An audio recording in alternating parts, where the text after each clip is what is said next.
Ma. Yes, you heard right. Koh Ma.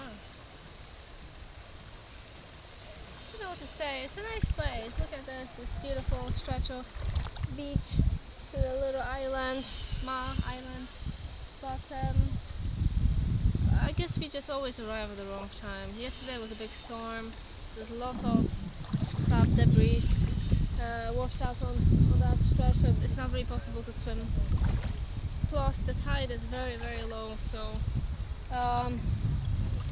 look at those people over there. That's how shallow it is. You have to really walk out through that little passage to get some swimming.